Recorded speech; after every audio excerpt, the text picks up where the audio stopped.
ملحدین یہ اعتراض کرتے ہیں کہ اگر خدا ایگزسٹ کرتا ہے، اگر خدا کا وجود ہے تو پھر خدا نظر کیوں نہیں آتا؟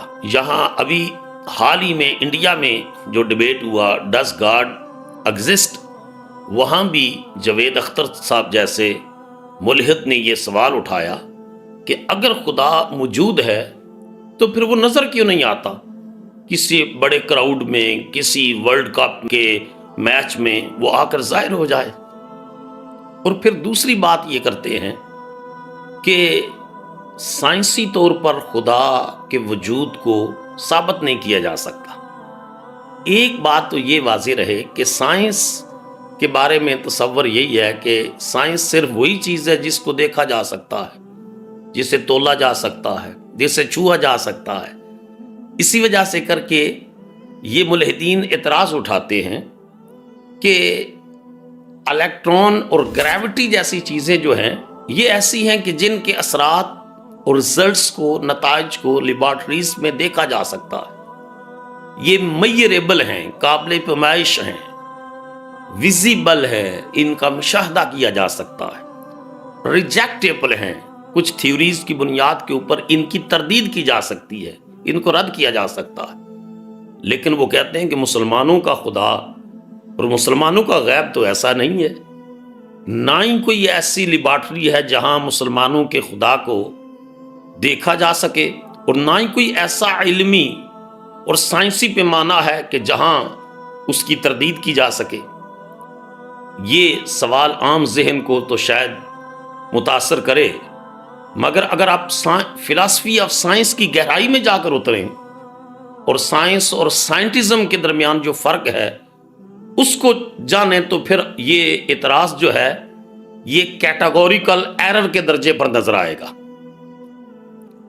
یہ کہنا ملحدین کا کہ صرف اسی چیز کو مانیں گے کہ جس کو دیکھا جا سکتا ہے، جس کو میئر کیا جا سکتا ہے، اسی چیز کو ہم مانیں گے۔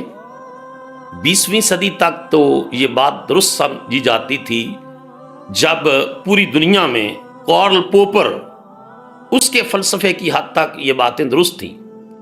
لیکن جو ہی 21ویں صدی میں سائنٹیفک اور ٹیکنالوجیکل ریولوشن نے پوری ورلڈ کے اندر نئی نئی چیزوں کو انٹروڈیوس کروایا، اور جب ماڈرن کاسمالوجی اور تھوریٹیکل فزکس کے اندر نئی نئی چیزیں آئیں تو یہ نظریہ خود سائنسدانوں کے گلے کی ہڈی بن گیا ہے۔ کیوں؟ اس کی وجہ یہ ہے کہ آج ملینز آف ڈالرز خرچ کر کے ملٹی ورس اور سٹرنگز تھیوری کے اوپر ریسرچ ہو رہی ہے۔ برطانیہ کے مشہور فزکس دان، نوبل انعام یافتہ سٹیفن ہاکنگ اور دوسرے سائنٹسٹ لیونارڈ سسکنڈ یہ اس چیز کے بلیک ہولز کی بات کرتے ہیں، یہ ملٹی ورس کی بات کرتے ہیں، یہ سٹرنگ تھیوری کی بات کرتے ہیں۔ اب ہم سوال اٹھاتے ہیں کہ کیا سٹرنگز کو دیکھا جا سکتا ہے؟ سائنس سے اور ملحدین سے پوچھتے ہیں کیا سٹرنگز کو دیکھا جا سکتا ہے؟ وہ کہتے ہیں absolutely not, scientifically it is impossible to see strings. تو پھر آپ ان کو پر اعتقاد کیوں رکھتے ہیں؟ ملٹی ورس پر کیوں اعتقاد رکھتے ہیں؟ وہ کہتے ہیں کیونکہ یہ ہمارے میتھمیٹیکل جو فارمولے ہیں ان کے مطابق ہیں، اور یہ ہمارے ڈیٹا کی بہترین تشریح کرتے ہیں، لہذا ہم ان کو مانتے ہیں۔ تو اگر آپ کے ریاضیاتی اصولوں، منطقی اور ان چیزوں کی بنیاد کے اوپر آپ ملٹی ورس یعنی یہ کائنات ایک نہیں ہے، اور بھی کائناتیں ہیں، پھر ہم ان سے سوال کرتے ہیں کہ آپ دوسری کائناتوں میں دیکھ سکتے ہیں؟ ان دوسری کائناتوں کو ملٹی ورس کا جو نظریہ سائنس پیش کر رہی ہے، تو وہ کہتے ہیں کہ جی نہیں دیکھ سکتے، کیونکہ ہم اپنی کائنات کے افق ہوریزن سے باہر جھانک نہیں سکتے۔ تو جن دیگر جو ہے وہ سیاروں، ستاروں اور دیگر چیزوں کے بارے میں آپ جس کو دیکھ نہیں سکتے مگر سائنٹیفکلی آپ اس پر اعتقاد رکھ رہے ہیں، آپ اس کو تسلیم کر رہے ہیں، تو پھر اسی پیمانے کو خدا کی ذات کے اوپر بھی جو ہے وہ لے کر کیوں نہیں آتے کہ خدا بظاہر نظر نہیں آتا، مگر ایگزسٹ کرتا ہے، اس کا وجود پایا جاتا ہے، کیونکہ مشہور ریاضی دان جارج ایلس نے کہا کہ اگر آپ ملٹی ورس کو سائنس مانتے ہیں تو پھر آپ کو سائنس کی تعریف بدلنی ہوگی، کیونکہ سائنس بظاہر ان چیزوں کو مانتی ہے جو نظر آتی ہیں، مگر ملٹی ورس جو ہے آپ بہت ساری چیزوں کے اوپر اب اعتقاد ڈیولپ ہو رہا ہے، ریسرچ ہو رہی ہے جو نظر نہیں آتی مگر ایگزسٹ کرتی ہیں۔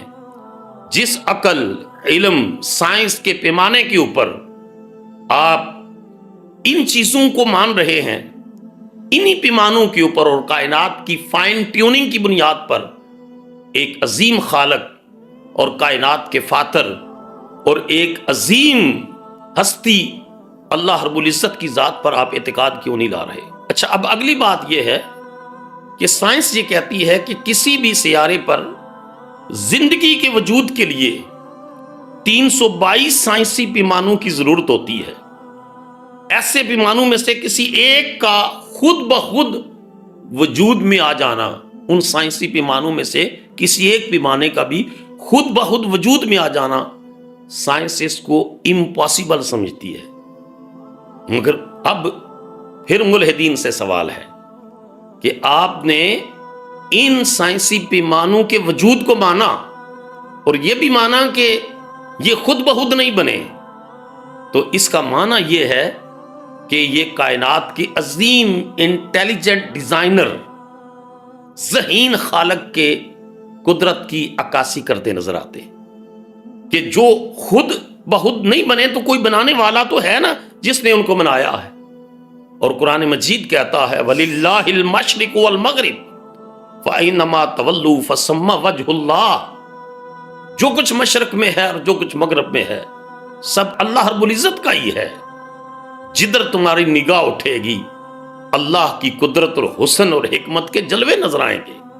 تجلی تیری ذات کا سو بسو تھا، تجلی تیری ذات کا سو بسو تھا، جدھر دیکھا بس تو ہی تو تھا۔